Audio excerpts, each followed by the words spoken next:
Magnus Carlsen kembali ke jalur kemenangan dalam lanjutan Norway Chess tahun 2025. Di babak keempat, Magnus mengalahkan Arjun Erigeisi lewat senjata andalannya, yaitu pion bebas. Permainan dimulai dengan C4, pembukaan Inggris.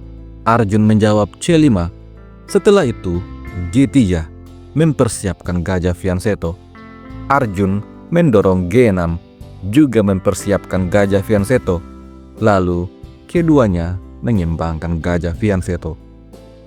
Setelah kuda C3, kuda C6. Posisi ini simetris. Magnus selanjutnya menempatkan bentengnya di petak B1. Magnus ingin menyerang lewat lajur B.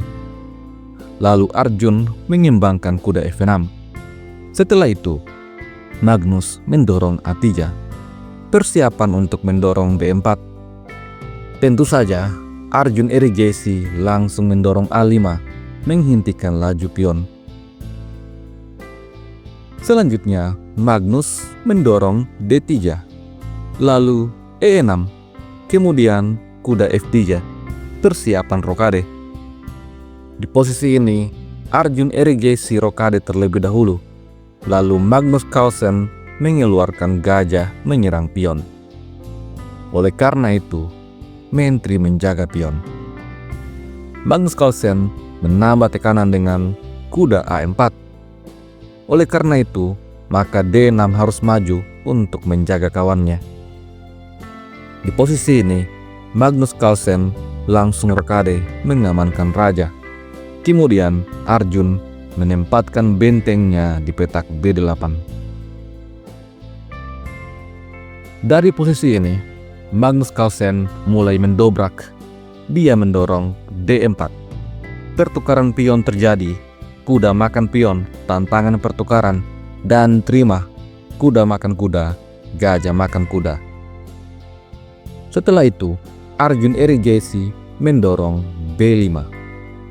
Tentu saja, pion makan pion, benteng makan pion, dan Magnus menarik mundur kudanya ke petak C3, mengancam benteng. Oleh karena itu, benteng kembali mundur ke petak B8. Di posisi ini, Magnus Carlsen langsung menyerang dengan mentri A4. Pion A5 terancam. Sampai pada posisi ini, Arjun Erigeisi rupanya tidak mempertahankan pion. Karena satu-satunya perwira yang bisa mempertahankan pion adalah menggunakan mentri. Apa yang akan terjadi jika pion dipertahankan? Jika di posisi ini, mentri D8 untuk menjaga pion, maka gajah A7, benteng tidak selamat. Bagaimana jika mentri C7 untuk jaga pion? Maka ada balasan benteng F ke petak C1, memberikan shadowing pada mentri. Setelah langkah terbaik E5 mengusir gajah, maka gajah mundur. Dan apabila gajah F5 menyerang balik, maka ada balasan kuda D5.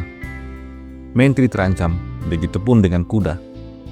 Setelah mentri mundur dan mempertahankan penjagaan pada pion, maka gajah G5.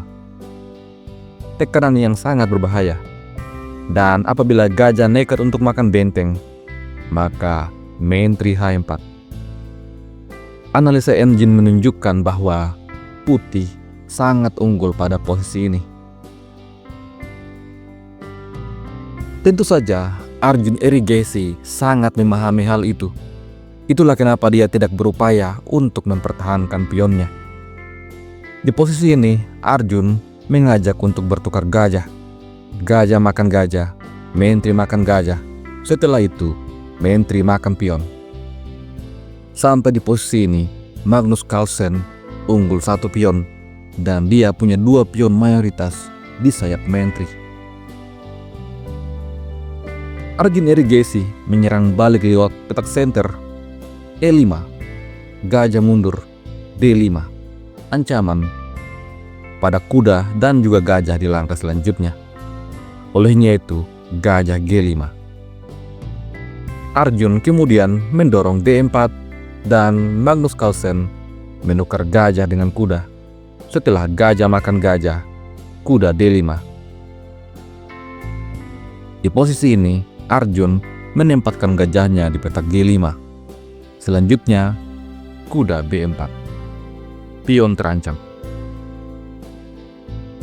Arjun Erigeisi menyerang balik dengan gajah D2, ancaman pada kuda, dan Magnus Carlsen mengambil pion center.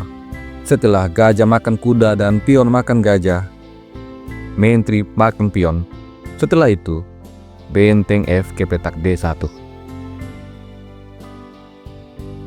Arjun Erigeisi kemudian menyerang dengan benteng F ke petak E8. Mentri menghindar, kemudian benteng makan pion. Sampai di posisi ini, Arjun Erigeisi berhasil menyamakan kedudukan. Tetapi Magnus Carlsen kembali mendapatkan satu pion. Mentri terancam dan mundur ke petak B7. Setelah itu, Magnus Carlsen membuat jebakan mentri F6. Dengan langkah ini, Magnus Carlsen membiarkan Arjun Erigeisi untuk makan pion. Apa yang akan terjadi jika benteng makan pion? Maka putih punya balasan yang sangat mengerikan. Benteng D8, skak. Benteng harus makan benteng. Setelah itu, mentri makan benteng, kembali skak. Raja terpaksa ke petak G7, lalu mentri D4. Raja terancam, begitupun dengan benteng. Setelah raja lari, mentri makan benteng. Putih menang satu perwira.